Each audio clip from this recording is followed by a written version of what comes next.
On? All right, I'd like to go ahead and open up the September 16, 2025 Warrenton Board of Alderman meeting. If you would, please rise and say the Pledge of Allegiance with us. You want to do that? Okay.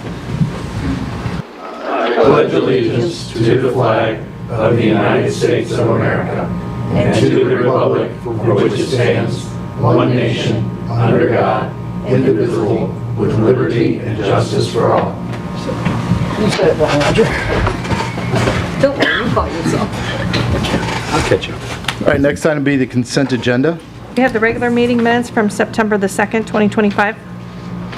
I'll entertain a motion to approve the consent agenda items as submitted. So moved. Second. Motion made by Alderman Schultz, seconded by Alderman Lang. Roll call vote. Alderman Lang? Yes. Alderman Schultz? Yes. Alderman Crump? Yes. Alderman Corder? Yes. Alderman Waite? Yes. Alderman Romaker? Yes. Motion passes 6-0. Next will be public comments. We'd invite anybody to come up and speak. We ask that you come to the podium, state your name, we'll give you 5 minutes to speak. If you want to, you come up. Not going in order like last time? No, don't have near the people we do, so. I guess I'll kick this off. All right. Okay, so I spoke last time and I stated my concerns about the data center. I'm sorry, sir. But can I get your name? Oh, I'm sorry. That's all right. Raymond Bergeron. I live at 21998 Licks Road. I'm a county resident, so I appreciate you guys giving me the chance to speak.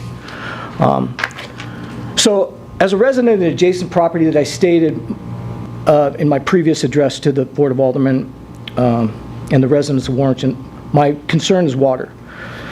And there's been various amounts of information that have been put online, and you know, sometimes I just get so tired of reading all of it, I don't know where to go. But I want to propose this, and you guys can take this under advisement.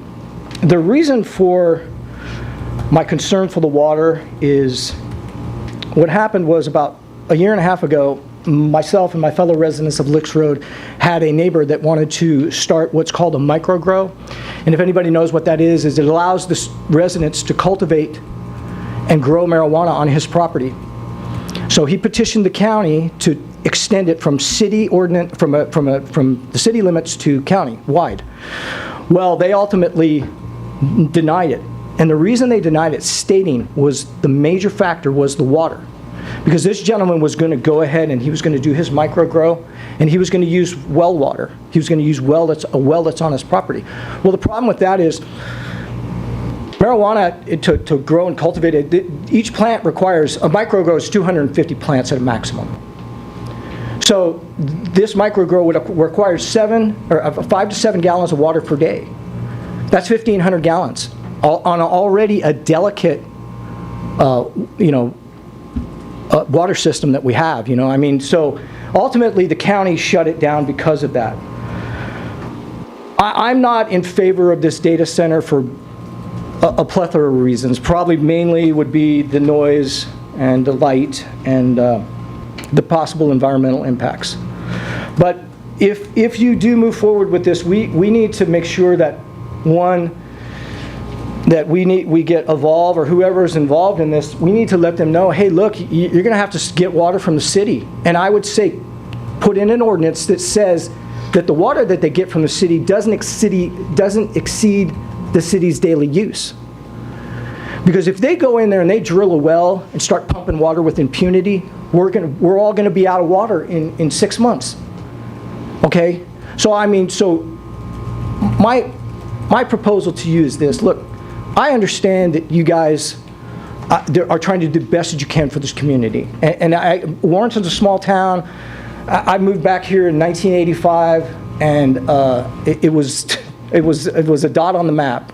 And it's gotten bigger over the years. But I realize that this is a big tax dollar generator, but you have to put the concern for the residents first and foremost. And again, I would say, like I said, put in an ordinance that says, okay, you're going to have to use city water, or you're going to have to get water from the city, and cap it at whatever the daily use of Warrenton is. And with that, I would just want to leave with one final note. Ask yourself this question, all of the members of the board. Ask yourself this question. If they wanted to put in a data center adjacent to your residents, like me. Would you deny it? I think you might. I'm not putting words into anybody's mouth. I'm thinking, but if you put yourself in our shoes, you might look at this a little bit differently. With that, I thank you for your time, and please take this under advisement. Thank you. You're right. Appreciate it.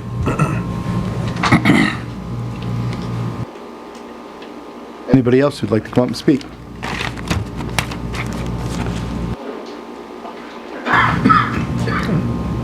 Okay.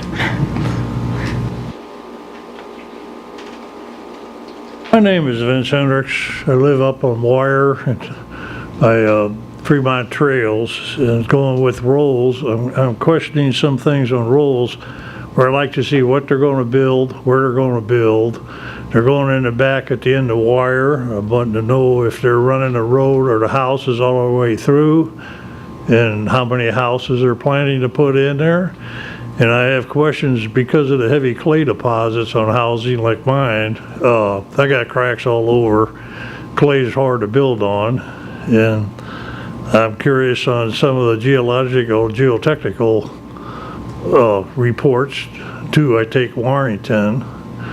That also on soil compaction and with the gravel base on homes there because of clay.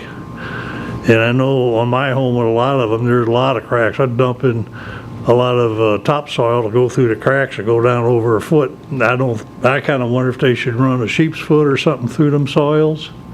But I'm curious about the homes and if they have another outlet coming through on Wire Avenue, or if they're only going to have one on their planning a building. I don't know who's here that has anything to do with Rolls as far as building these homes. I'd like to know the amount of them, or the amount that they plan to build, and mainly in soil conditions with the clay. It's never well known for foundations, for basement foundations, and that's why I wonder about soil compaction reports, if that goes to Warrington, and that the people in Warrington, who's in charge with that, if they look into that very tight. I know from other neighbors, and I know what I have is done, but I have many cracks. Hell, you could float a boat in my basement, which I had for a long time. And I'm very happy with Rolls as far as fixing that. But even on backfilling on them homes, particularly with clay, there's heavy clay deposits like you have up in Reichsnyder State Forest with clay pits. I am wondering on regulations, if there's tighter or should be tighter regulations on that, or looking at it. And that's my complaint. That's what I'm wanting to know about, mainly the amount of homes and their planning on their soil conditions, and what they're doing to soil conditions with the clay. And also wondering if they have an outlet street, if they're planning an outlet street going through from Wire Avenue. If that's supposed to come out from the other side, or how far back that's supposed to go on that property that is owned by Rolls. I don't know if that's owned by Mike Keith or who that's from, but I'd be curious to know what's going on with that. That's all I want to say. Thank you. Thank you. Can we, before you go, sir, can we just get clarification on exactly what you're talking about? Is it the Pinckney Ridge subdivision? Is that what you're speaking on? I'm sorry, what, sir? The exact location of where you're speaking? My house is on 22762 Wire in Fremont Trails. Okay. The end of Wire Avenue ends right there at the property where Rolls is planning on building the houses there. I see what you're talking now. I just wanted to get clarification of exactly where I knew it was on Warrior. I just wanted to clarify where you were at. Okay. That was it. Thank you. Thank you. Thank you.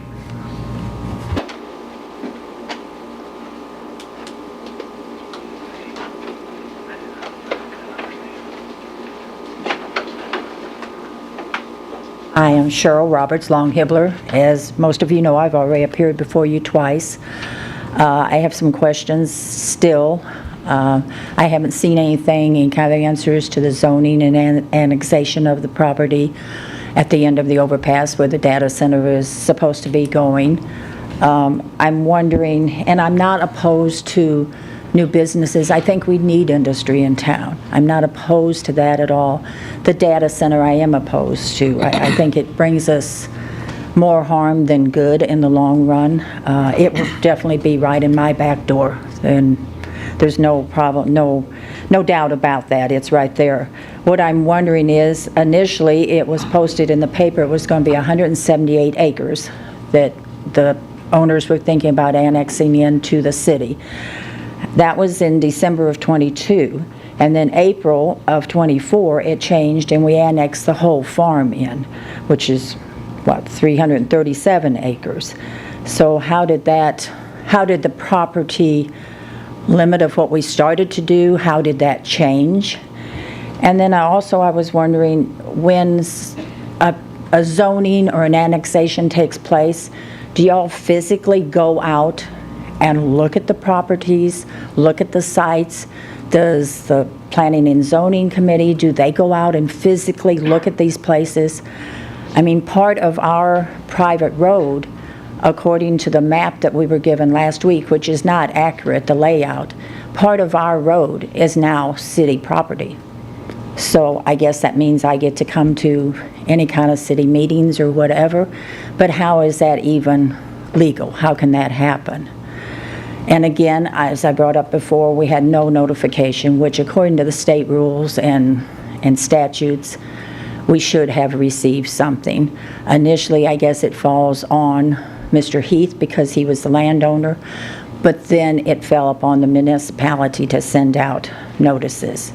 And since those notices only went to a certain amount of people, that doesn't seem correct, or I'm not sure of the right word for that, but it doesn't seem like that you got to pick and choose who you sent those notices to. And yet, being the largest property owner next to this center, we weren't notified. The next largest landowners were not notified.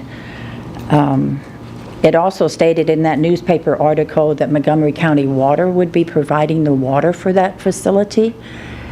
And I'm hearing and reading that that is not what's going to happen, that it's going to be city water.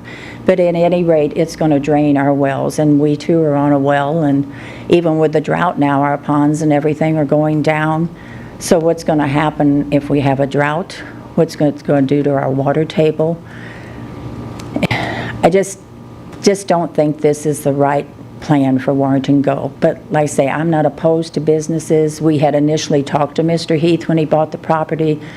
He was looking into like a Lowe's or a Home Depot, something like that, which would help our city. And I think that would be good. But it also shouldn't have been that the whole farm, which now puts the back half of that property, adjoins our farm and neighboring areas and farms that are not city. There is some residential over there, but there's a pipeline that goes through there. There just seems like a lot of concerns that haven't been addressed. That's it. Thank you. Thank you. Thank you.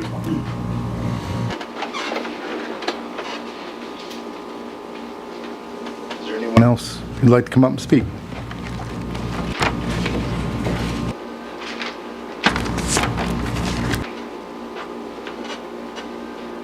Evening, my name is Josh Chandler. Excuse me. My day job is a mechanical engineer. I design heating and cooling systems for commercial buildings up to large industrial users, so the subject of data center cooling is not unfamiliar to me. I lived in the area my entire life. Like many, I do have concerns about a potential large data center. I would like to say that I think most of the concerns expressed in this meeting and previous can be generalized to all commercial and industrial developments in our area. Concerns about infrastructure impact, public and private, as well as preserving or improving the aesthetic of our town are all very important, particularly as these items have significant impact on property values and the desire to live here. I would like to see a pause in acceptance of permit applications, specifically for all industrial projects, for a period of time while we amend our local building code and municipal ordinances. This is because permit applicants can only be held to the building code at the time of filing. I would like to see ordinances revised to limit light pollution and hiding the developments using like natural greenery, native tree plantings, whatever. So people around these properties aren't seeing them. It's harder for it to impact property values. Skip chunks of this, sorry. I offer my experience with large industrial scale facilities to the board as a subject matter expert, because while I might miss the Warrenton that was here when I was a child, I recognize the city does need to be able to grow, and I want to make sure we grow in a way that provides the greatest benefit to all residents. Thank you. Thank you, Josh. Thank you, appreciate it, Josh.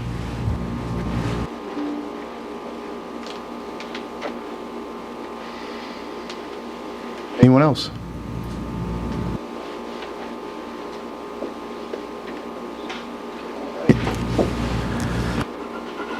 Move on next to the Board of Alderman comments.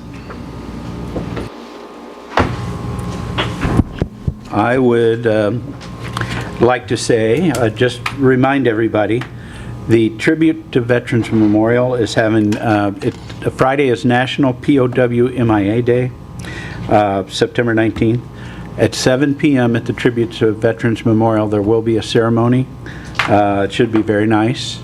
And then again on Monday, the Tribute to Veterans Memorial will be sealing a time capsule that's going to be sealed for 50 years. They're going to have a ceremony that day. I have the proclamation from the city, and everyone's invited to come out and witness the time capsule ceremony also. 10 a.m. Monday, 7 p.m. Friday. So thanks for everybody that comes. Thank you. Anyone else? So the Fall Festival is, sorry Larry. No, go ahead. You can say it. I was going to say the same thing. Is Saturday, and I know that currently they're calling for rain, which we really, really need, but I just hope that it kind of pauses and rains Friday and Sunday instead. So look forward to seeing everybody there.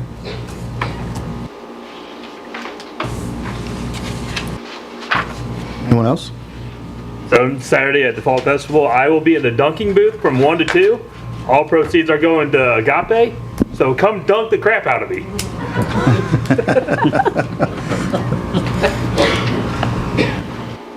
How much money do I need to bring? I don't know. I know she's going to bring like 100. Depends how good of an aim you are. I'll make her mad today before. How cold will the water be? I don't know. That's up to Quarter Pub. All right. Put some ice in there. Anybody else on the Board of Aldermen? No. I'm going to make mine a little short because I just don't want to get into some of the nitty-gritty on things, but I appreciate everybody that came out last meeting.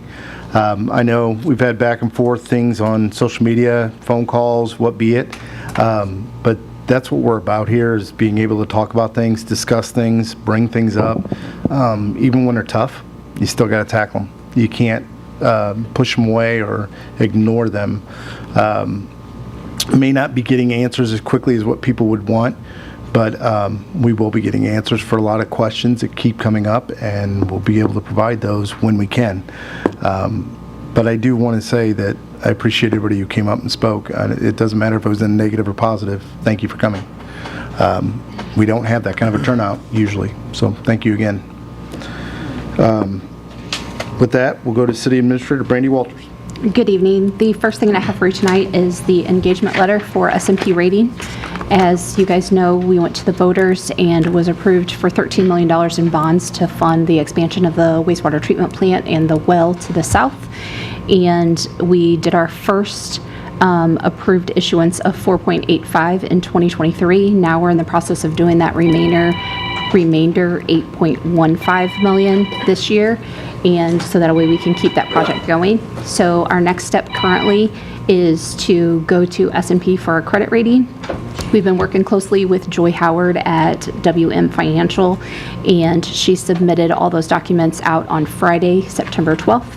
And tonight I have in front of you that letter for moving forward with that, the agreement with S&P, and the fee is $25,200. So I'm just requesting permission that we move forward to get that credit rating so that we can continue with this process.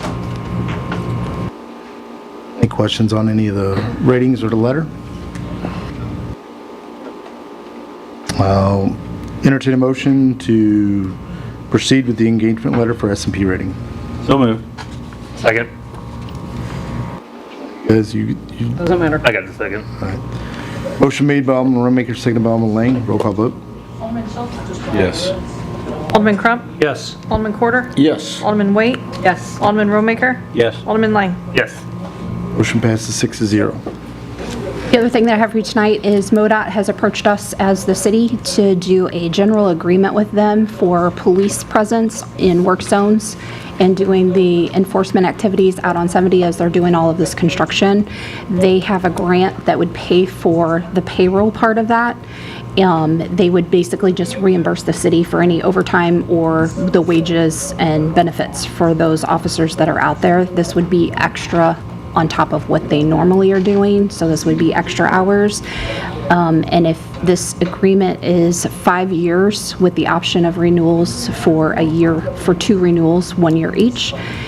This is, I don't have that in front of you tonight because I wanted to see where you guys were at on that. If you are interested in it, we can move forward with it at the next meeting, but I wanted to see what your thoughts were on that. I think it's a great idea. We really need the presence out there. There's an accident every single day. How does the police department feel about that? I did reach out to the chief, and he said that he believes there would be interest in this. I think Wright City just did the same thing within the last week or two.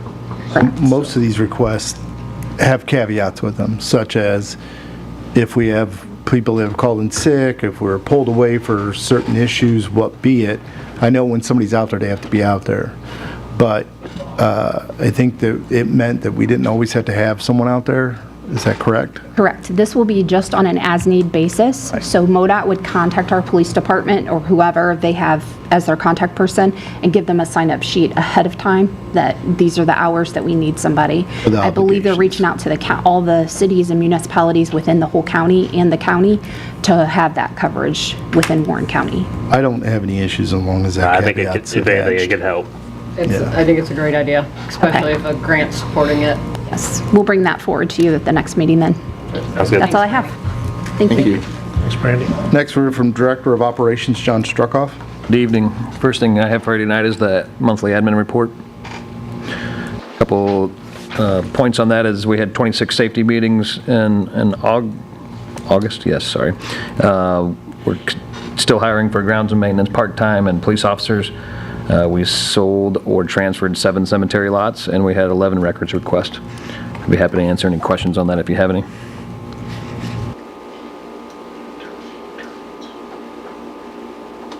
I don't. Does anyone else have any questions? No. No, Jeff. Go ahead. Next thing I have for you is the monthly building report for August. A couple highlights on that. We had 75 permits issued.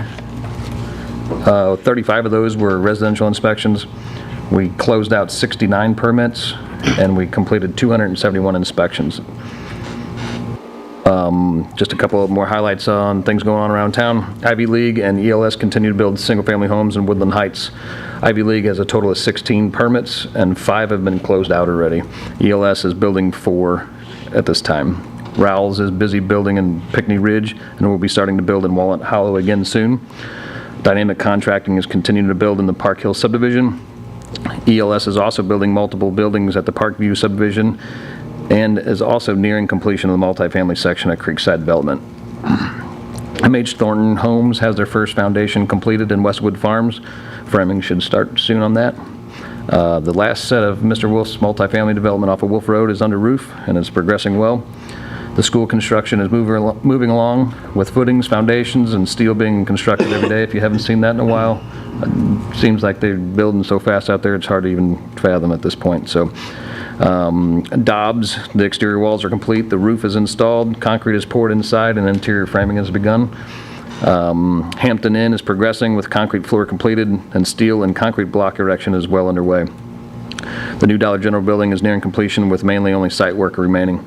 Those are just a few highlights going on around town. If you have any questions, I'd be happy to answer them. I do. Let's go back to Walnut Hollow.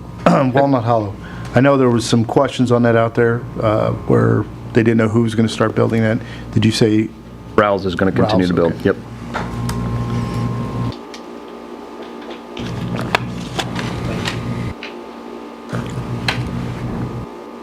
John, how many homes there, do we know? At Walnut, Yes. the plat didn't change. They just stopped building for a while, so. Okay. I don't know that number off the top of my No, head, that's but fine. whatever was there was approved, that they're gonna get back to building those same number of homes. Okay. Any other questions? Thank you, John. Next, we'll hear from Finance Officer Megan Welder. Good evening, Mayor and Board. You have my monthly report for July. A couple of highlights. For revenue in the general fund, we continue to be over for charges of services, other, and licenses. In the water and sewer fund revenue, we're showing about $122,000 behind for services due to industrial and residential sewer usage. Other is under to the tune of $392,000, but that's just due to timing of the grants, which we've actually had come in August. Expenses in the general fund for the police department are over $76,000 due to timing on several categories. Vehicle repairs and maintenance and salary expenses due to an employee payout. The executive department is over $15,000 due to attorney fees, and timing should be okay there. And lastly, the general fund, the building department is under $29,000 due to salary expenses. In the transportation fund, for street, we continue to be under budget, which is actually going to be offset by 2 water and sewer department employees that'll get trued up at the end of the year. And then in the water and sewer fund, we're over $50,000 due to equipment repair and maintenance, and then the salary-related expenses that'll be offset by the street department. Have any questions for me?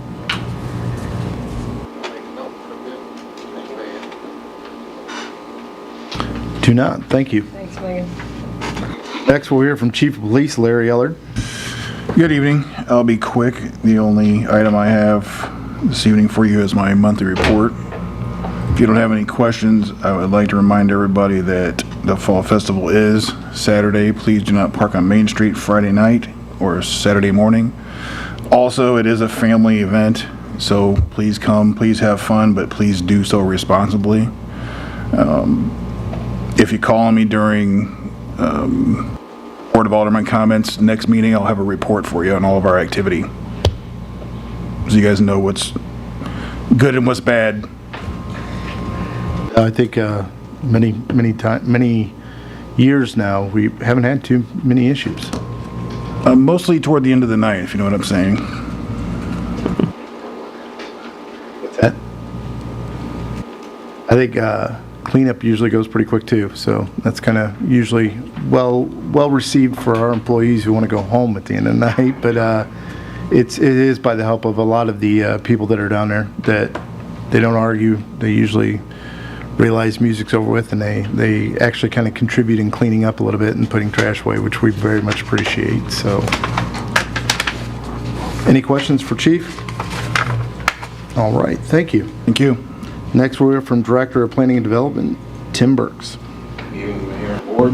You have a copy of my August monthly report. One of the highlights, we had only one new business open in August. It was Roots by Emma, LLC, at 702 North Highway 47 on August 8th. Do you have any questions for me? Anybody have any questions? No. I don't believe so. Thank you. Thank you. With that, I will entertain a motion to close the regular Board of Alderman meeting. Second. Who was the first? Quarter. Give me again who seconded. Motion made by Alderman Quarter, seconded by Alderman Schultz. All those in favor say aye. Aye. All those opposed say nay. And we are so adjourned.